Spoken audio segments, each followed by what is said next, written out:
This is Jay from Long Beach, California, and he's presenting on the Inner Child to Inner Committee. So it's a journey, I think, that we're all on. And welcome, Jay. Good morning. Bom dia. Buenos dias. My name's Jay. I'm codependent. I use they, them pronouns. I'm here in Long Beach, California, in the United States. I feel incredibly lucky and honored to be able to speak to you today from far across the world on this topic, from inner child to inner committee. This committee saw the application and decided to choose this one anyway because I had not a lot of idea of what it was going to be. But I'm actually very excited to present it today. That excitement is a little bit overwhelmed, perhaps, by my nervousness because as a codependent, I want to control this and make it perfect. And I've never done a hybrid workshop before. So I imagine there might be some growing pains here, and I know that I will give myself a lot of patience, and I hope to also have that patience for everything. That said, let's dive in. Got a bit of an agenda here. There's going to be journaling time. If you have a journal at hand and a writing implement, that is wonderful. And if not, now is a fantastic time to see how to get that taken care of. There's going to be a couple of sections, and each section is going to have about a 5-minute journaling time. And the journaling time is going to be mostly to prepare you for the next session. The way I would do this, if everyone was in person, is we'd do journaling and then a little pair conversation and that sort of thing. That's a little unwieldy for those of us doing virtual. It is my hope that we're going to have some conversation time at the end. So hopefully this will work. We're going to talk about creating a committee, and we're going to reference lots and lots of literature. And interestingly, the literature we're going to turn to the most is Healthy Meanings Matter. None of these is going to be required for this session, so you don't need to run and get it. All the quotes will be in the slideshow. I'm hearing myself echoed. I don't know if anyone else is hearing that. If it's just me, I can roll with it. One more thing before we hit the ground running. I am not able to pay attention to the chat, so if an events committee member could, let me know if one of the chat items is really important, like, oh God, the room is on fire, or I really don't understand something that was said. I would love to stop and clarify. Thank you very much. All right, let's go. When we're talking about inner child, when we're talking about inner committee, when we're talking about inner personalities, the question is, who are they? What do they represent? How many are there? So one thing that we can do is conduct a census. And to get that started, I'd like to ask the question, who are you? A lot of people answer this question differently. It's always wonderful to take a moment to think. But some people say, well, who am I? I'm Jay. Well, are you your name? Some people might say something along the lines of where they come from, something about their history. And we might ask, are you where you were born, or are you what happened to you? And ultimately, there are many other things that we might come up with, what we do, who we know, but ultimately none of these things really describe the voices that I hear when I'm quiet. Sometimes those voices are real nice to me, sometimes those voices are a little bit rude to me. Are they me? And so these are some questions to kind of think about as we go through here. But there are many clues. that come from Western science. There are many clues from non-Western science, and I didn't want to go into topic creep. But we have evidence that we are at least two brains. There are epilepsy patients who, for a time, had the connection between the two sides of the brains cut. And what ended up happening was the two brains would kind of operate independently. What do I mean by that?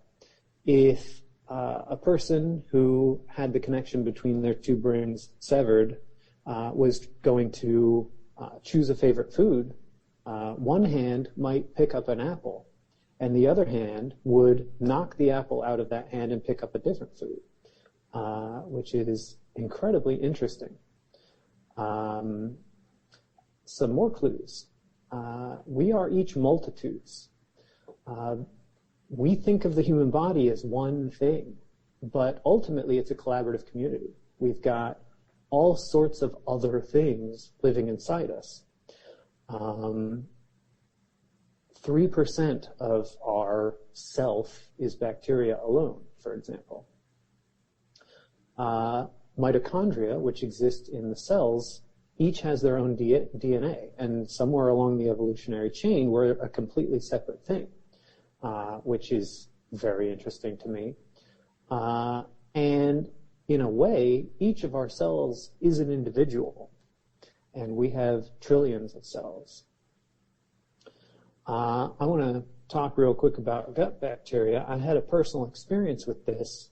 I was having some stomach issues, and my doctor suggested that I go on a special diet where I was going to boil vegetables and then drink the broth.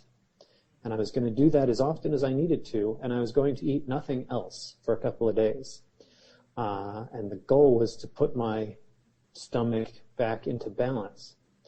And interestingly, within 6 hours, I had the most intense craving for carbohydrates that I had ever had in my life. And I believe that this was not a thing originating from my brain. It was a thing originating from my gut.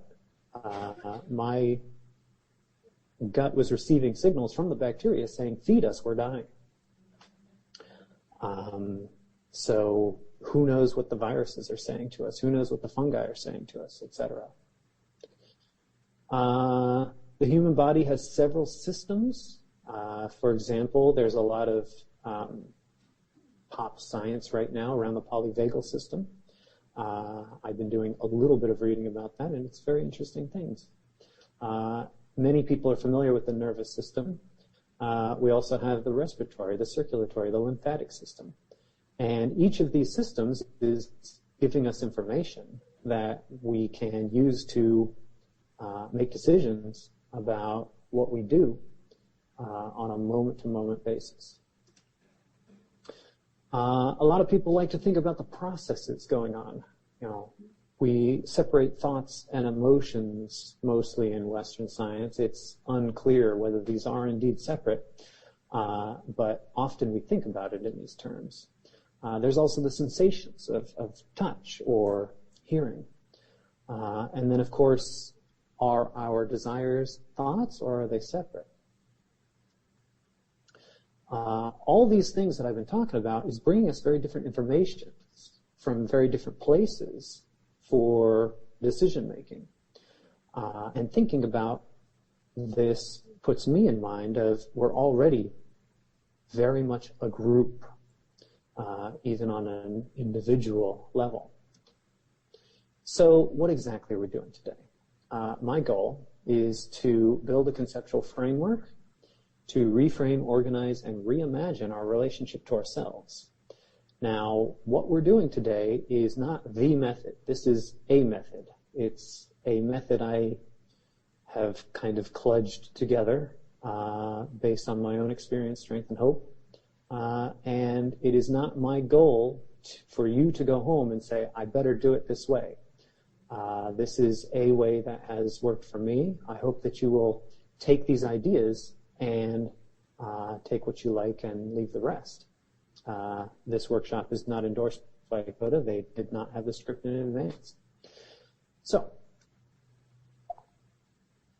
how can we conceive of intercommittee? I've been to several talks given by the CoDA founders. They conceive an intercommittee, at least my understanding and interpretation of how they're conceiving it, is there's an inner child, an inner teenager, an inner parent, a higher self, which is a great way to look at it, especially if it works for you. Other people might think in terms of archetypes. We're talking about archetypes that might be applied to movie making, or archetypes that come from different traditions.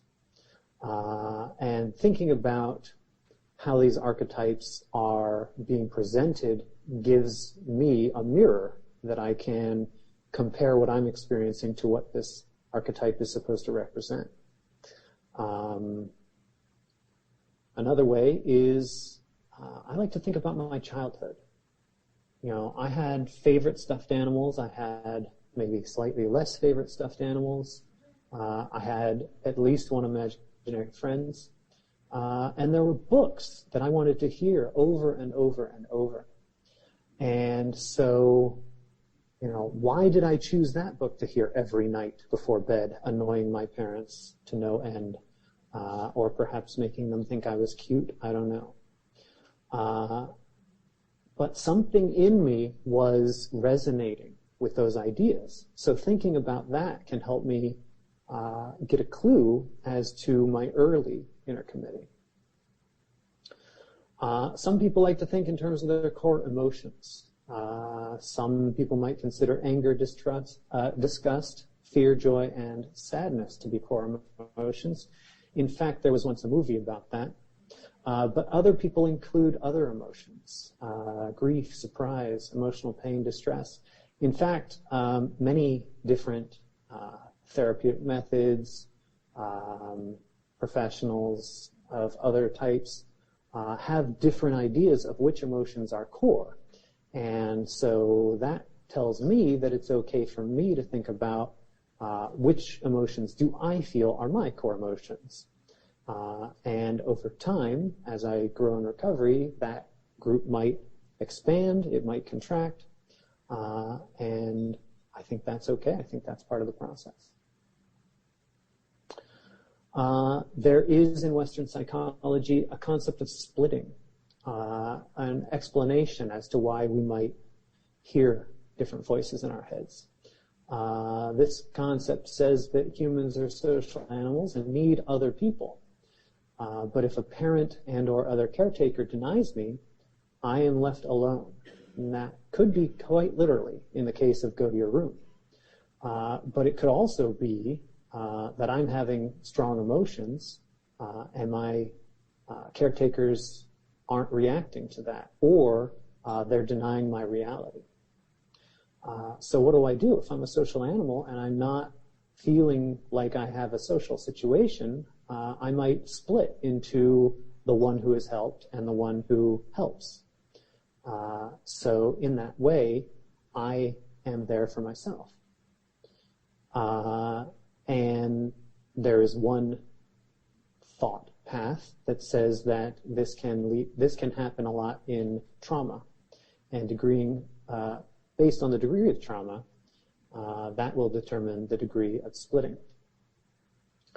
And interestingly, if we look at the idea of if I need someone, I split into the one who is helped and the one who helps, then that would probably mean that all of our intercommittee members are there to help us, which when I first heard that seemed strange because some of the voices in my head are less than gentle. Was I muted intentionally? Might have been a mute all. Sorry. Yeah, you weren't. They hit mute all by accident, so I see. Keep going. You're good. I'm back. Hello. If I split into the one who is helped and the one who helps, If that's true, then my committee members are there to help us, which implies that even my inner critics are on my team, but in their own way. And they were there to help me fit in and or survive when I was in family or other systems. And so what we're talking about there is maybe I needed to do something to fit in at school. Maybe I needed to fit into my society, et cetera, and so on. So, a lot of people talk about the inner critic, but even the inner critic is different for different people. These are just some ideas on how different critics might behave differently. For example, these last two, we have the taskmaster who pushes us to keep going and says, if you stop now, you're a lazy failure. But then there's also the critic who is an underminer, who tells me I'm no good, tells me my abilities are no good. And in that way, I stay small and I don't take risks. And so ultimately, these are kind of opposite processes, but they're both critic-y. So thinking about what each of my inner personalities is actually like and how they might be similar or different to other people's can be very valuable for me as I explore my inner reality.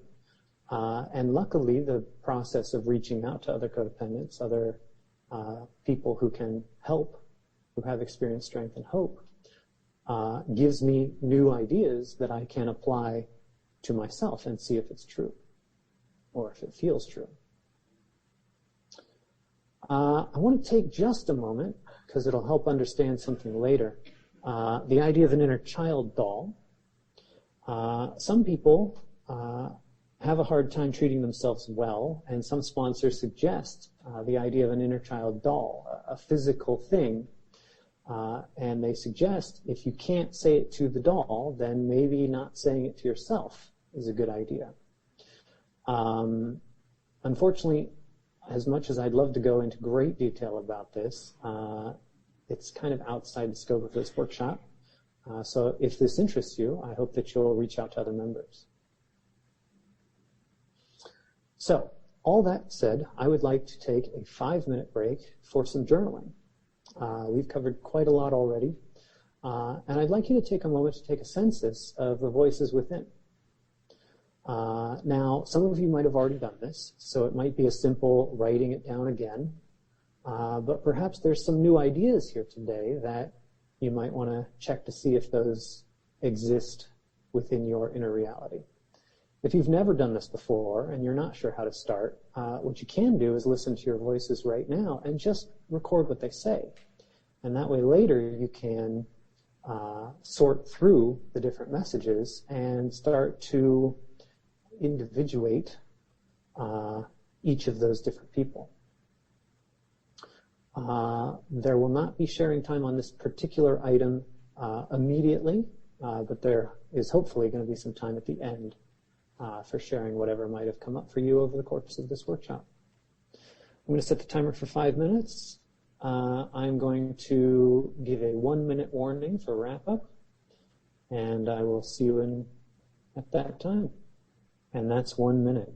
I hope you had some time to give some good consideration, and I hope you're excited about what you've discovered.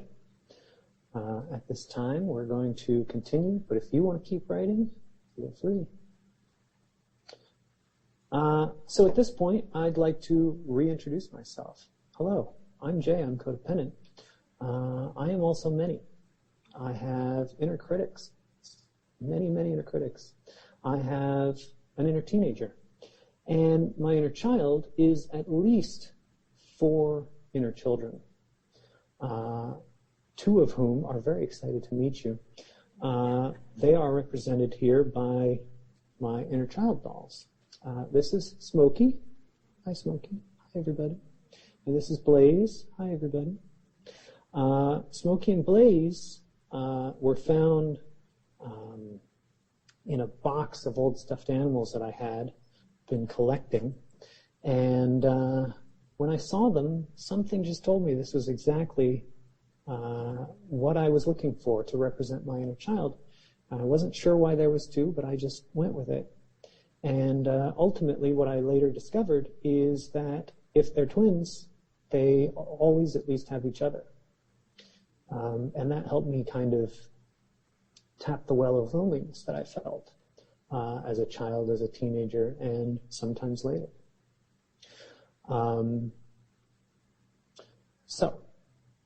I wanted to introduce you to these because I wanted to talk to you about the idea of creating community members. Some people might think, when I bring an inner child doll, that might change who the inner child is. And I think that's a very interesting concern. And what I've discovered is that no matter how closely I understand my higher power, my idea of higher power is constantly changing. And I liken this to, my higher power takes off a mask and then takes off another mask.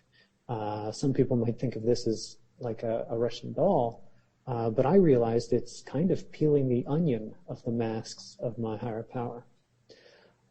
So ultimately, when I choose an inner child doll, I'm just getting as close as I can.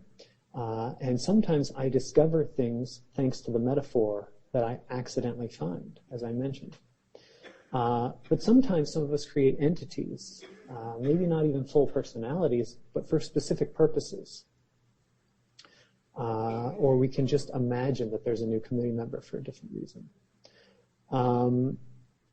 But as I started my inner child work, I asked myself, what are my inner children doing when I'm at work? Am I supposed to be bringing them to work? I don't know how I can attend to their immediate needs. And I didn't want to abandon them all over again.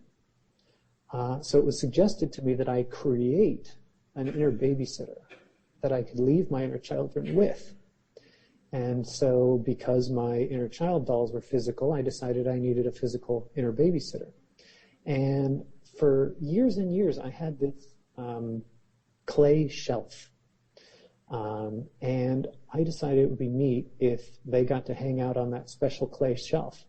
And the design puts me in mind of them as well, because I don't know how well the lighting is. It's a dragon shelf. And so this would be a babysitter that could definitely keep them safe if anything were to happen that was threatening to them. And they could stand up here and feel supported all day. So if you're at that part of your journey, you might consider, how can I make sure that my inner children are not abandoned? This is only one way. From here, let's talk a little bit about relationships. The big questions are, what's your relationship to each committee member? But another question that I would argue is as important is, what are the relationships amongst the committee members themselves? How does my inner child relate to my inner team, for example? And I bring that specific relationship up because, again, I'd like to share some experience, strength, and hope. So I just want to tell you up front, this section is simplified for clarity because this would get really complicated otherwise. So I introduced you to Smokey and I introduced you to Blaze, and Smokey and Blaze hang out together. They're almost inseparable. Smokey worries about Blaze, and Blaze protects Smokey. That's their relationship to each other. I also have an inner teenager. My inner teenager sees Smokey and Blaze as very innocent and feels very protective of them. Who is he protecting them from? Well, there's a whole society out there, and also there's the way that my parents treated me as a child and other adults, and my inner teenager is very angry at both of those. He's also, at least used to be, and is still simmering perhaps, angry at me for not keeping everyone protected throughout life. Interestingly, many years ago, I went to a non-program workshop in Arizona that was focusing on letting out inner emotions.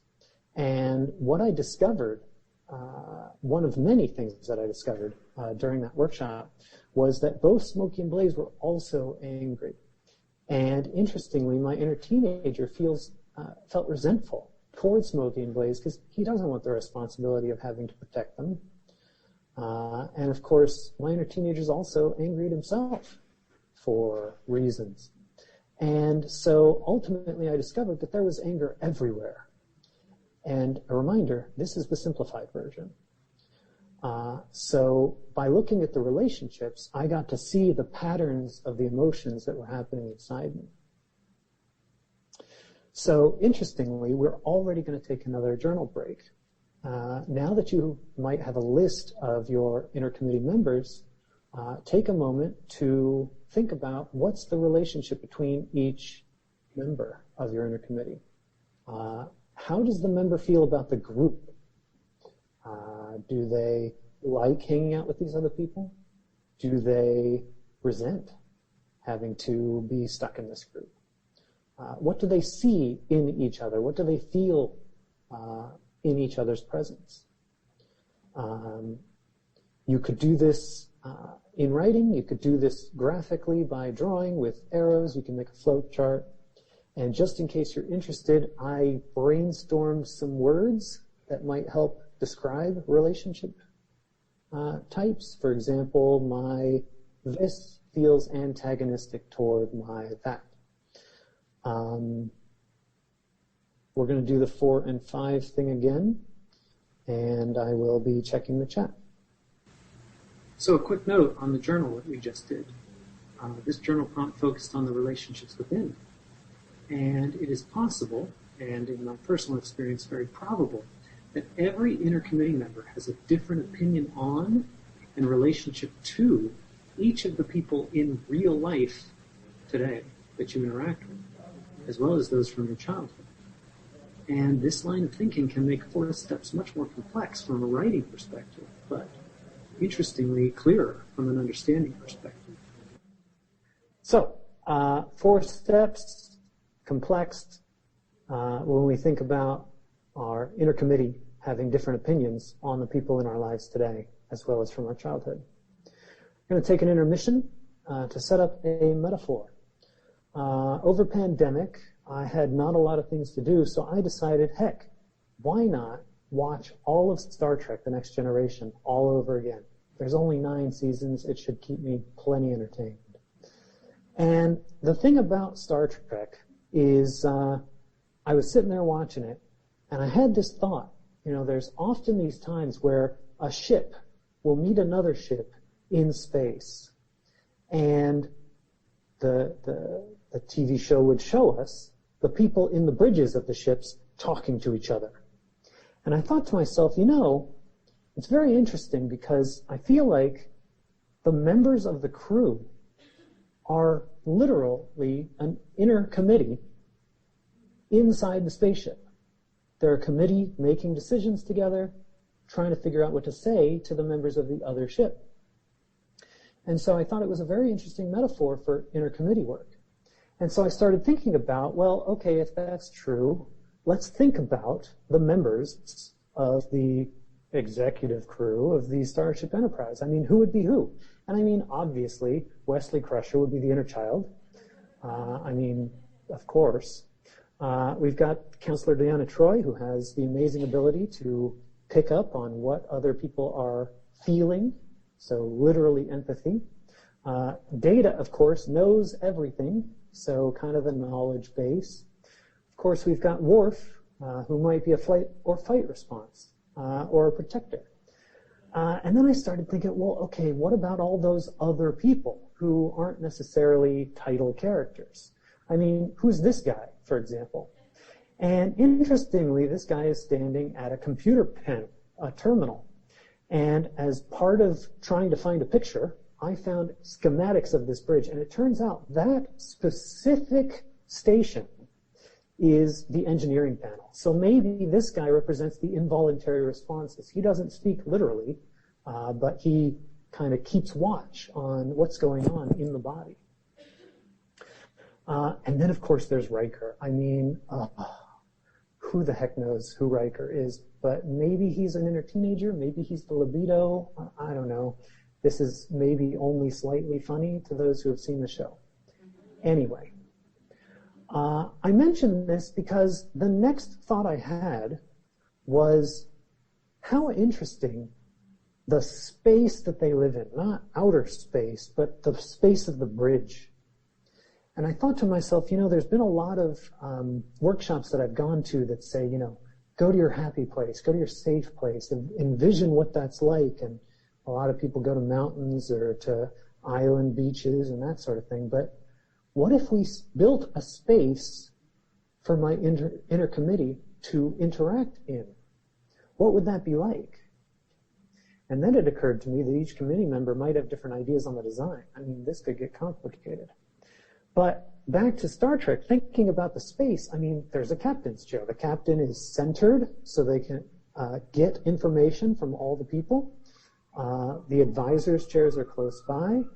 Interestingly, the warfare station is behind the captain, which shows the priority. We're going to negotiate first, and we're going to fight last. I find that very interesting. The steering, or the helm, requires direct orders from the captain, which ensures that the decisions are conscious and made aloud. It's a bright, open, calming space, and maybe this doesn't seem calming to you. That's okay, but you might contrast it with a Klingon bridge interior. You can't see it here, but there is in fact a window in the ceiling. It's round. And maybe this is a place for the universe to be seen so that, like a higher power, we've always got that connection. And then, I don't know if you can see my mouse, but over here on the left, there's a door that goes to a conference room.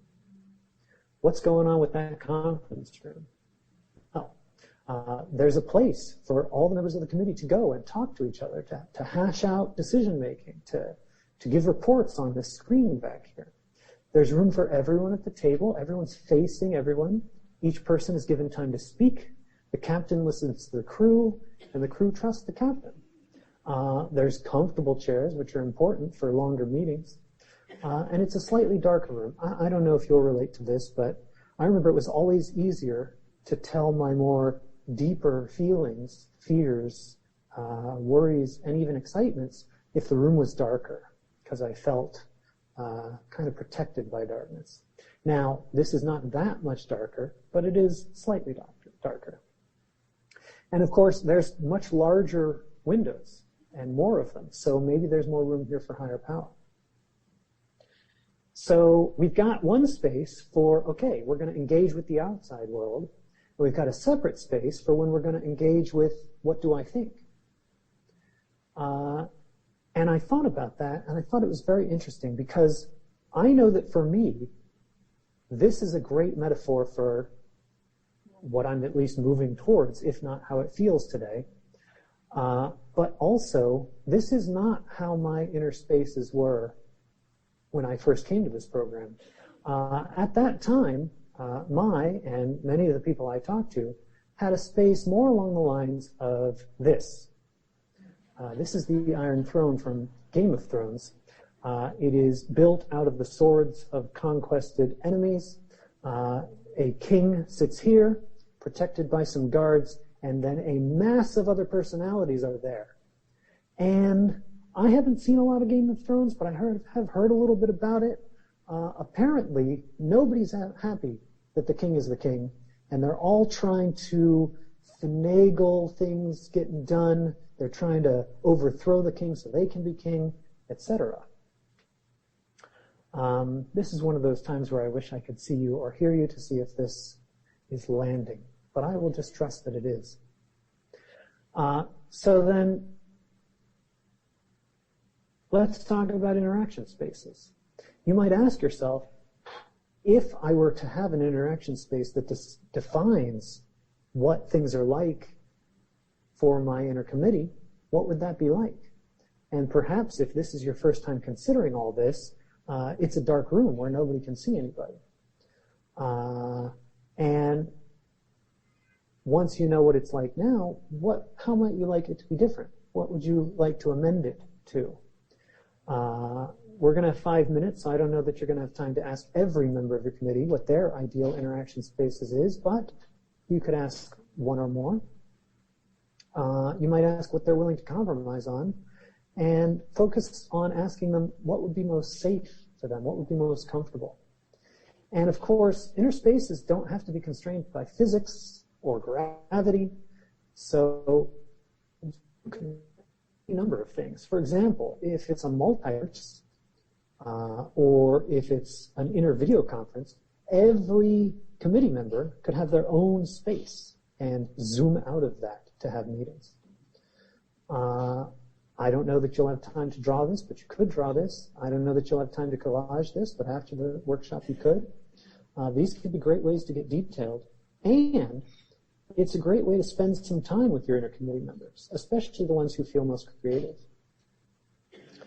So again, I'm going to set the timer for 4 and 1, and I will see you in a moment. All right, and so we come to the end of that journaling time. All right. Believe it or not, this has been the introduction. And now we move into the body, as it were. So we're going to talk about inner interaction, or maybe you want to make that into interaction. There will be one more opportunity for journaling, but there's going to be a lot of questions that are going to come up on the screen, and if any of them resonate, you might jot those down for that journaling time. But there will also be questions at the end, so plenty of questions.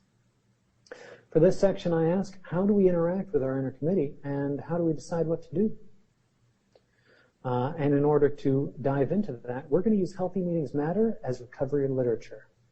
I know a lot of people think about this as the literature you go to when your meeting is not going so well, but I would like to argue that this is actually very, very strong recovery material.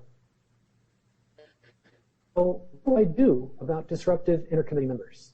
I've got intercommittee members and they are very disruptive. Well, according to Healthy Meetings Matter, it says on page 12 under disruptive behavior, on rare occasions, a person may cause disruption in the group. It may manifest as yelling, judging another sharing, monopolizing sharing time, or gossiping. Healthy CoDA meetings address disruptiveness by calling for a group conscience, where issues can be explored in non-shaming and non-personal ways. We place principles before personalities. Tackling issues together leads to group unity.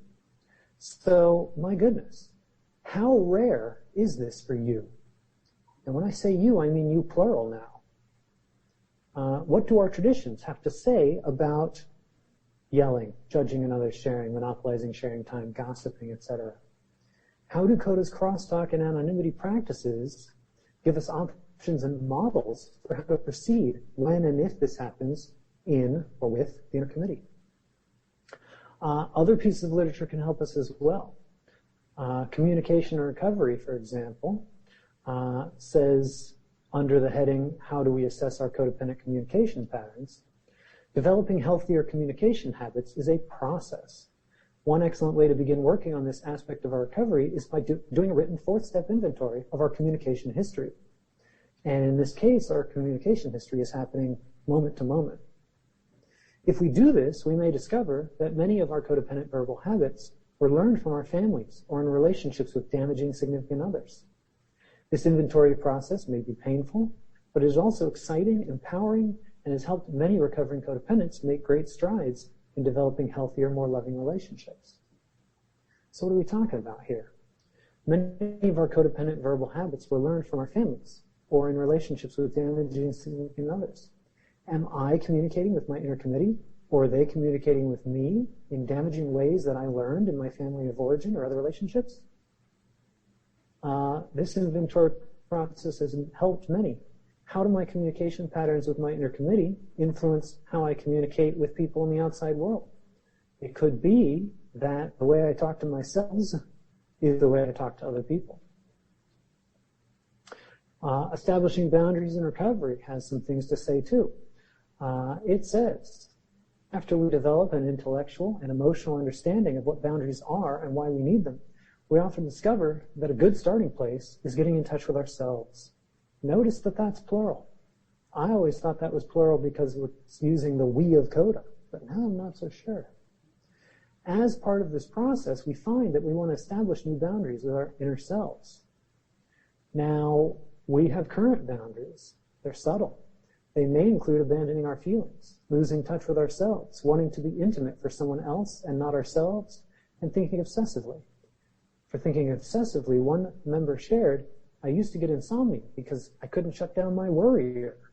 Now I listen closely to that part of me and let it have its say, but I also draw a boundary with it. I tell myself, okay, you can have 15 more minutes, but then I need to get some sleep. This has worked well for me. By establishing healthy internal boundaries, we gradually relieve ourselves of our compulsions. We're then able to work on feeling our feelings and move forward with our recovery. Establishing healthier internal boundaries allows us to get in touch with aspects of ourselves that we've kept hidden for most of our lives. As we develop a heightened awareness of our inner world, we learn to listen to ourselves and trust our intuitions and feelings. Back to the paragraph on disruptive behavior. If I think about a healthy inter-committee meeting that addresses disruptiveness, issues can be explored in non-shaming and non-personal ways. Step 1 in paragraph 7 says it is extremely important to remember that our first step is not to be used to assign blame to others or ourselves. We're not on a witch hunt. By holding on to blame, we react codependently and remain powerless, and importantly, continue to put members of our inner committee down. And again, plural selves. So the question I have is, how can I explore committee members' disruptive behavior in non-shaming, non-personal ways? And I'm still looking for more excellent answers. Everybody's answer is going to be different. We place principles before personalities. Well, what boundaries or principles can we, the members of the committee, set that will cultivate healthier patterns of communication and interaction? And when it comes to group unity, the more I work with the individual members of my inner committee, i.e., actually pay attention to them, we become better able to handle bigger issues together. So, how do I bring my inner committee together for a meeting? Well, there might be difficulties with that. From page 12. All meetings have problems from time to time, especially in the beginning. Healthy meetings address difficulties through the group conscience process, relying upon the wisdom of our traditions. Tradition 1, our common welfare should come first. Personal recovery depends upon CoDA unity. And tradition 12, anonymity, is the spiritual foundation of all our traditions, ever reminding us to place principles before personalities, are particularly useful. If our inner committee is never met this way, what can I or we do to increase safety and trust? How can we make space for each of us, the members of the committee, to air our grievances? If our common welfare comes first, I'm interested to know what are some common welfare and unity, what does that look like for an inner committee? What are our guidelines if one or more members needs to stop or take a break? Now, if you've done CoDA service, there are intermissions and that sort of thing, and if somebody needs to stop, there's the 30-second rule. What are we going to do if one of our inner committee members needs to stop? How can each committee member individually support unity? And perhaps, I don't know if I say this later, maybe some inner committee members have better relationships with others. How can those members interact with each other for greater support? We're placing principles before personalities. Well, what tools can each committee member use to stay present? Can use to communicate respectively? What tools can they use to disagree? What other principles can each member fall back to? And what support does each committee member need in order to focus on principles rather than personalities? By knowing what that support is, we can give ourselves that support in advance, and that can help the meeting go better. So, okay, from the inner committee perspective, how do we make decisions? This is from page 7, the group conscience process.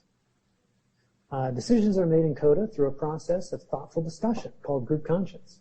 In this process, every member present has voice and vote. With the help of a loving higher power, members open their minds to all viewpoints presented and then cast a vote for the one seen as best for CoDA. Every member present has voice and vote. Is it possible for an intercommittee member to not attend an inter-GC meeting? What if what we're talking about is going to be triggering for that member? There might be other circumstances in your personal committee that might make this appropriate. Is it okay? What can I do to ensure my intercommittee is resourced and ready for group conscience?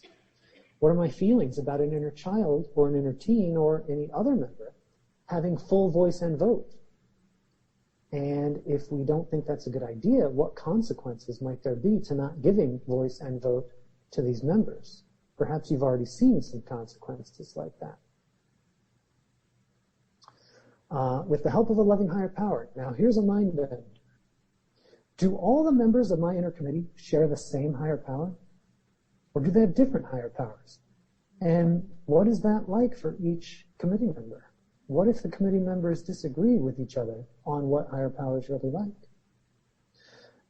Does each member have their own higher power? How can I explore the differences between these higher powers?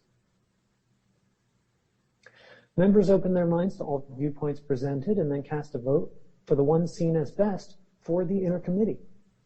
Well, first of all, what guidelines do I set for settling intercommittee votes? If there's disagreement, how do we settle that? What stops me from pretending that a committee member wants something that that committee member doesn't want? This might be seen as denial or as self-control.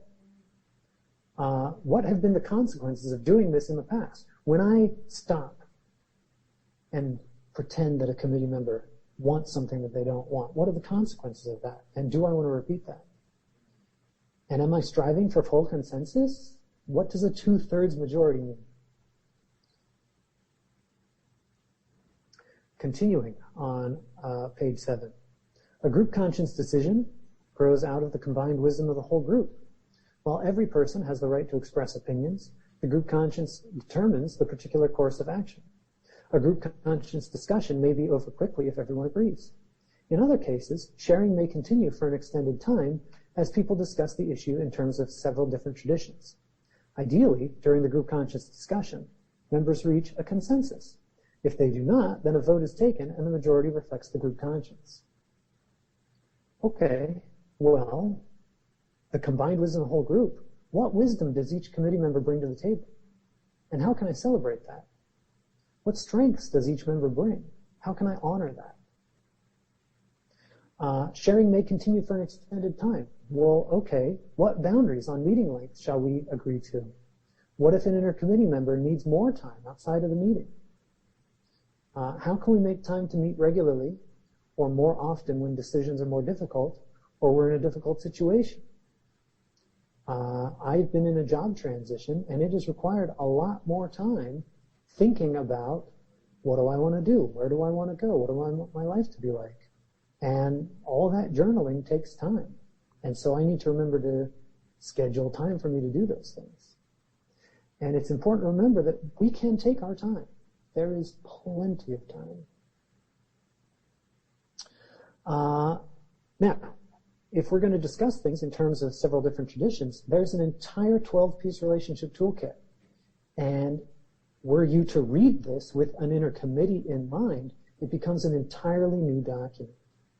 And you can study this literature with your committee, and or you can study this literature with other codependents. And that might give you some new ideas. All right, well, how do I structure intercommittee meetings? On page 8, where it talks about business meetings, it says healthy CoDA meetings hold regular business meetings. Many groups find it convenient to schedule their business meetings monthly, before or after a regular meeting. Business meetings are open to all CoDA members, and any CoDA member who is present may participate in the group conscience. The greater the input, the more decisions made will reflect the needs of the group. So, okay, regular business meetings. How can regularly holding intercommittee meetings lead to stronger relationships amongst the intercommittee members? How can it lead to more vulnerability? How can it lead to increased trust amongst the intercommittee members? Thinking about this will help inform how often to have such a meeting, which is, of course, the next question. What are the best days and times to hold these meetings? Some of us are most awake in the morning. Some of us are most awake in the evening. Some of us are most emotionally vulnerable at different times of the day, but other people are more raw at times of the day and might not want to have a meeting then. You might ask yourself how bookending might be useful around these meetings, either with the individual committee members or with your real-life sponsor. I think we get to that in a bit. The greater the input, the more the decisions made will reflect the needs of the group. What recovery practices can we implement to receive the greatest input from each intercommittee member? Is there any difference between my needs and our needs when it comes to the intercommittee? Knowing the difference there can give us great insight and wisdom as to how best to proceed. And what the heck are we going to discuss? I mean, what does this have to do with my larger recovery path? Again, from business meetings, page 8, a wide range of issues may be addressed. Anything that affects the functioning of the CoDA meeting is appropriate. A group might discuss and decide which literature to buy. Questions about the no crosstalk guidelines or other ideas may be fully explored at a business meeting rather than taking time during a regular meeting. Okay, well, instead of CoDA meeting, maybe this is members of the committee. Maybe it's discussing the function of the body. And if so, how can I remember to consider the entire committee's needs in moment-to-moment decisions? Maybe one committee member wants an apple and another committee member wants a candy bar. How do I take all of their needs into consideration? What negotiation can I do with the members of the committee when necessary? What choices have I been making that affect the functioning of the committee, of the body? How does each member feel about these choices, and what amends do I owe and or can I make? When we're talking about affecting the functioning of the committee, we might be talking about self-denial or self-abuse. For more information about that, Codependence Anonymous, the latest edition, page 120 to 122, has short FAQ sections on physical forms of abuse and control and non-physical forms of abuse. So that might be helpful for this question. Also of the body. Maybe I'm making choices that involve substances, over or under eating, self-harm, over or under exercising. How is that affecting the body? How is that affecting the individual members of the committee? You might find that there is, in fact, a plurality of voices who want more or less of these things. A group might discuss and decide which literature to buy. There are so many shopping decisions. Which intercommittee member wants this thing that I'm thinking about buying? What purpose would buying it serve? Perhaps there are other ways that the intercommittee member or members might get this need met that doesn't involve a purchase. Or it could be that this is in fact very important to one or more members. Over underspending, over under earning, workaholism, undeserved loyalty to work, any of these could be driven by one or more committee members' unmet needs. What I have discovered is that often what my intercommittee member or members wants is love and attention. So how could I give that to them? Questions about the no crosstalk guidelines or other ideas may be explored. Now, I ask myself, how are one or more of my intercommittee members' needs met when I crosstalk in my physical meeting, when I break anonymity, when I choose not to follow the 12 traditions in my relationships, and so many other questions? Because ultimately, when I do these things, some member of my committee's needs are being met. So perhaps there's a way I can do something else instead to meet those needs. Now, we can explore these things at a business meeting rather than taking time during a regular meeting. So if I have an inter-committee business meeting and know my inter-committee's needs and then communicate them clearly with myself and to others outside of me, that can lead to clear, honest, and concise communication. But how? What's important? This is a very important question to explore.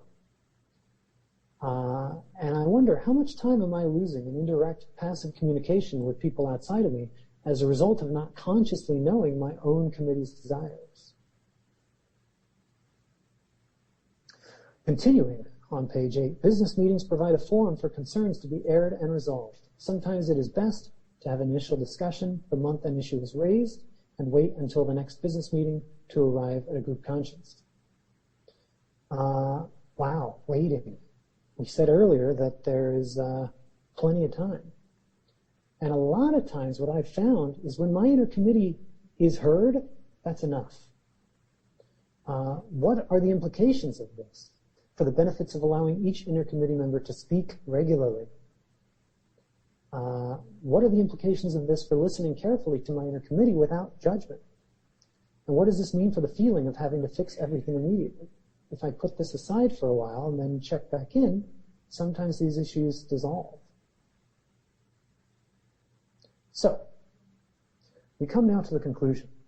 And I'd like to ask a very important question. Who is in charge? And going back to our Star Trek metaphor, we left at least one person out here. We left out Picard. Red alert, philosophy incoming. We asked at the beginning, who are you? And you might have asked, well, who am I? I'm the real person. Well, if you hear that voice, whose voice is it if you're hearing it? What if the voice you identify as you is actually another inner personality? Picard is a great captain because he takes the time to listen to everyone's input, deeply understands the ship and how it functions, knows the strengths and limitations of much of the crew, and finds out more information when needed, and makes carefully considered decisions. The crew trusts Picard because of a long history of things working out under his command. So what if the consciousness that hears all of the thoughts is the real you? Or what if the real you is actually the combined wisdom of the entire committee, but split? Picard could be an inner personality. Picard could be the hearing consciousness. Picard could be a constructed personality, like my inner babysitter, that serves a function, which is captaining, executing the will of the group, the executor. Who Picard is doesn't matter, but thinking about the question could help you think about which metaphor feels good to you. Someone needs to captain my life. I get to ask, who would I like that to be? And because it's a group conscience, it could be that we have a current inner captain. Perhaps that captain sits upon the Iron Throne. Perhaps I want to make some amendments to that arrangement. So in my journal, I could ask each member of my committee who they might trust to captain. Maybe the entire committee wants my inner teenager in charge for a while. I don't know what's going to happen. This is definitely a thing to journal about and talk to your sponsor after. Under what circumstances would each committee member be willing to let you, whoever you are, try to, or continue to, or start again at being captain? And whoever the captain is, how can I develop that inner captain? What qualities would I like to cultivate so that that inner captain can do a better job of captaining? What CoDA members have experienced strength and hope that I look up to when it comes to inner captaining? So many questions. And if none of these are interesting to you, or you're really excited about one of the questions before, you could journal about that. That said, it is 9:24. I will check the chat real quick. That gives us approximately 20 minutes. So it is my hope that it is all right with you. We will take 5 minutes to do some journaling, and during that 5 minutes, I will confer with the events committee to see what I'm doing next. I'm going to start the timer now. It is journal time. All right. I hope you discovered some wonderful things. I hope that you're inspired. we come now to the end of the formal presentation, and I really appreciate all of you joining me today. Your comments are highly valued, and I want to make each of my workshops the best they can be, so please let me know if you have any questions or would like clarification on anything mentioned today. There will not nearly be enough time to address everything, so I'm going to drop my email in the chat. Hopefully that can be relayed to those in person. I really appreciate this opportunity. I really appreciate the opportunity to be of service. We had a quick talk with events, and because there's only about 10-15 minutes at this point, we're going to go Q&A style. And if you in person don't want to do a Q&A, if you all want to share your exciting discoveries, you can do that, I guess. There's hallways and everything. So if you leave now, I just want to say again, thank you for being here. I've been told that there are questions. Yeah. So we actually, is this thing on? Yeah, you can hear me. So we were asked yesterday, people, if they don't mind being on camera, just to come up here so that the people on Zoom could say. So you had a question? And also, while we're waiting, if you want to ask a question virtually, please raise your hand. If you're here and speaking Spanish, you can raise your hand and the interpreter will come into the English virtual sound and ask your question for you and provide the answer. Oops. Okay, hi, I'm Steve R. I'm codependent from Maryland. Thanks for your presentation. Steve, if you go a little closer to the mic. Yeah, don't swallow it, but closer is helpful. We can hear you better. All right. Okay. So anyway, my question is, what is the end goal here? Like, do we want to merge everybody into one, or is it like just to make everybody in our head one big happy family, or like what is like? I guess that's my main question. What's the end goal here? That's a wonderful question. I appreciate it. That's going to be up to you and your intercommittee's group conscience. There is a lot of talk on dissociative identity disorder or multiple personality disorder. Some therapists used to say that bringing those personalities together was the goal. More modern thought is, no, it's really about allowing those entities to continue to live their lives in harmony rather than by having to steal time in the body. This is very tangential, but I think that we all have that capacity, but only some people end up splitting in that way. I personally find that the more intercommittee members I have identified, and the more I'm able to interview each one, the more information I get. Now, of course, I haven't tried to merge, so I don't know what it would be like otherwise. So I'm going to kick it back to you, not necessarily to answer in this moment, but over time and perhaps with your reach out crew. Do I want to have only one personality, or do I want to continue to work with a full committee? Thank you very much for the question. Great, thanks. And it looks like we have one virtual, Carol? Yes, Julia? Yes, hello. I'm Julia, codependent in Wyoming. Thank you today. So good to see you, and thank you, everyone. So I was introduced to committee or parts work a couple years ago. Sorry, I'm getting that echoing too.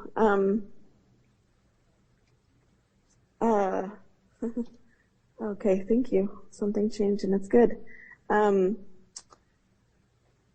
Okay, so yeah, I was introduced to that a couple years ago, and I have, for me, like kind of an intellectual approach has been really, sort of like difficult, and I think maybe that's just like part of who I am, and I feel like I've been meeting parts slowly and seeing them even slowlier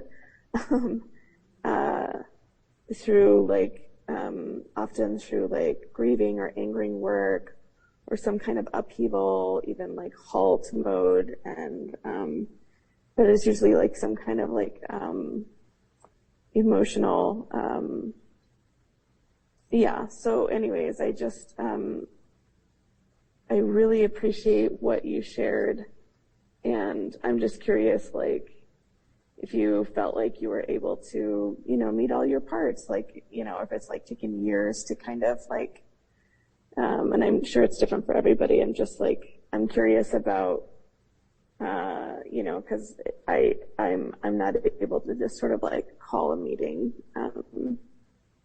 at this point in time. Sometimes people respond, and sometimes they don't. And yeah, I think I'm just like in a process of like grieving and building trust. I'm curious about that for you. Thank you for the question. There were a lot of parts to it. I'm going to say that I have my work right now, even some of it came up while writing this workshop, is the work of going deeper into the body. Right now I'm working with a professional on, you can't see it because I'm not tall enough, right here, right underneath my solar plexus, there has been what feels like a slightly soft stone. And I noticed it, and I realized that it's actually been there for decades. And so trying to get into what is that, and what message does it have for me? It's not a mind thing. It's you know, a more maybe visualization. It's more metaphorical, but it's not a word process. My inner committee is a little bit more trusting of me. They've always been trustworthy. I just couldn't see it for a long time. And so I'm having fewer checkouts, fewer dissociative moments. To use the metaphor, those are the times where one of my committee members is so affected, so fearful, that they take the controls and do something. You know, turn the ship, run away, shut all the power down so that we don't have to talk to somebody else, that sort of thing. And so those are the moments where, okay, what's done is done. Let's get that committee member back on board.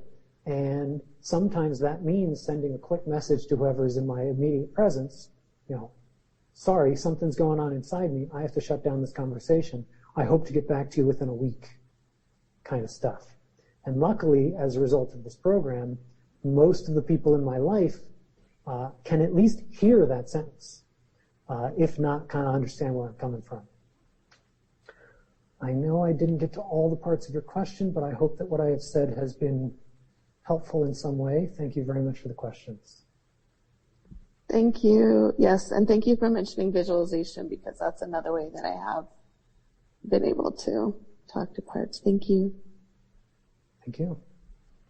We did have somebody ask a question if you would be willing to share your slides.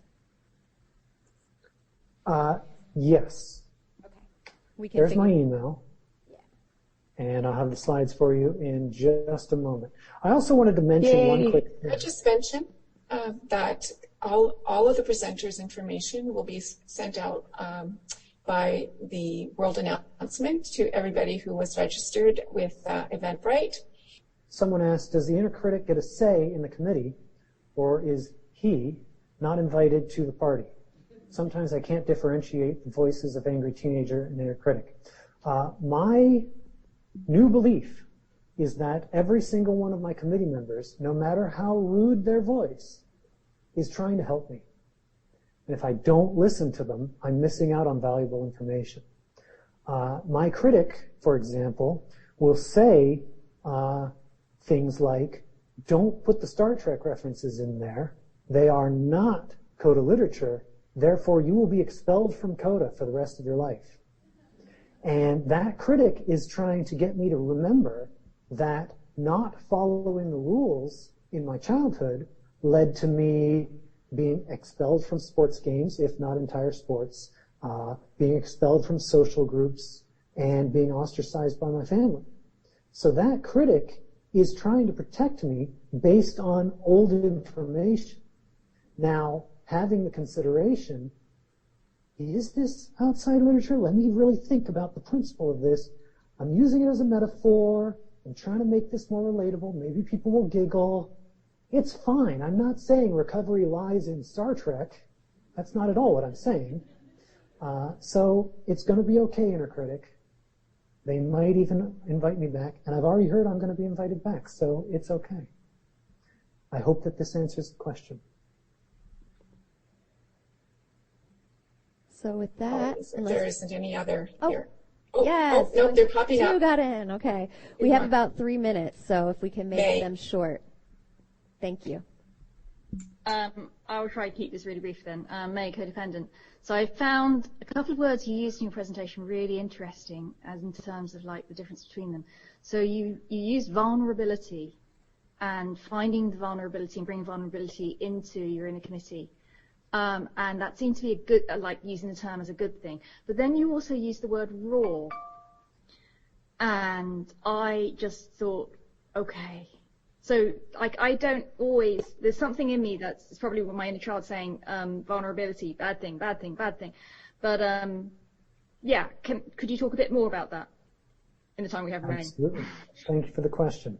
The very short version is, when I'm being vulnerable, I'm risking harm, and the reward is greater intimacy. Raw is, I am already harmed. I need to go into healing. I need to allow myself time to get past that. If I try to be vulnerable but I'm raw, my vulnerability amount is very low. But it feels like maximum vulnerability to me. So I might say to a person, I'm being vulnerable, but they might be receiving these subconscious signals that say, oh my God, stay away, because I'm afraid of being harmed because I'm still raw. Thank you for the question. Okay, it looks like we have one more real quick one on virtual. Yes, so that is, May, did you just, sorry. I was May went, so I think it's Angela. I gave a thumbs up because that's a great answer. Thank you. Okay, great. And Angela, please. I just want to say that this conference is awesome, and Jay, you really filled in the blanks for me. I always felt like I just had the inner child, but listening to you, I do experience my teenager, the inner critic, like all these, and I've integrated with my inner child, but I'm looking forward to like getting to know my 10-year-old, my adolescent, and my teenager, you know, and I didn't realize I had that many people inside me, or what so to say. And it's very enlightening what you had to say about it, and it really makes me excited because I definitely am like the parent. I'm reparenting, and it's just an experience of having this conference. I started out 2 years ago with a really good conference just like this about inner child work, and here I am, you know, circling back around, and it's just really good for my recovery, and I really appreciate your presentation. Looking forward to like listening and reading and doing journaling after this. Thank you. Thank you. In closing, I just want to acknowledge the translators today. I said a lot of words, so I hope that that person or people takes a well-deserved break. Thank you very much for your service. Well, and with that, we are perfectly on time, so if we could just give a great round of applause. Thank you so much for your time and your service.